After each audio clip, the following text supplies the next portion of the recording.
Whenever you start up a conversation on great arcade twin-stick shooting, in my opinion, you inevitably need to be talking about Robotron 2084. While it may have been released over 40 years ago now, in many regards it still remains a gold standard for what arcade-style twin-stick shooters should be. Sure, there have been many titles that have come since that have been bigger, bolder, or perhaps more attractive in a variety of ways, but the look, feel, and sounds of that classic still remain embedded firmly in my memories, and it still holds up incredibly well now every time I load it up. So that brings us to now, and specifically to Satryn DX, which I dare say is looking to carry the modern baton to some degree for that foundational title.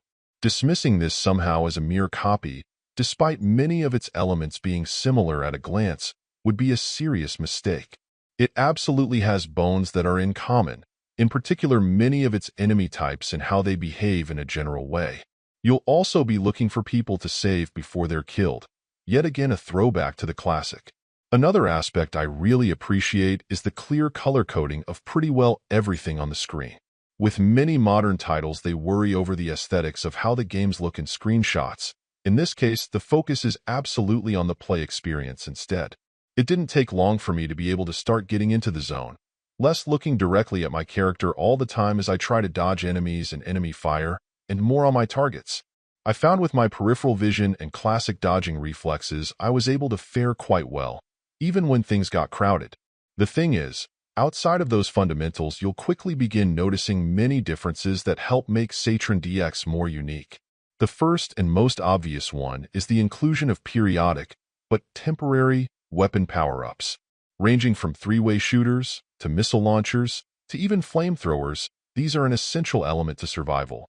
But since they have ammo limits, you'll have to be careful how and sometimes when you use them. Another major difference is that there are what feels like bosses that show up periodically, and when you need to take on more than one at once, the screen can start to feel really small. Lastly, while trying to get high scores was always a part of the classic arcade experience, Satryn DX's take on racking up points makes more sense, with a score multiplier directly tied to the number of people you've saved, really incentivizing you to keep moving and try to grab or protect everyone you can. To top it all off, if you think you're good enough, you'll even get a chance to post your high scores on the global leaderboard, though once things get rolling it will probably get very competitive. Now, just how excited you could be over this game will have a lot to do with the type of fix you're looking for.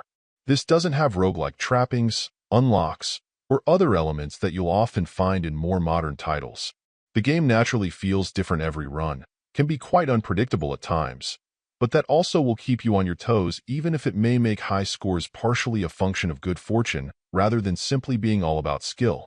It may not have sounds that are quite as iconic as the classic Robotron, and its style may be a little more uneven, but that didn't stop me from fighting tooth and nail to get up to number 2 at the time on the global leaderboard, and I had a great time getting there.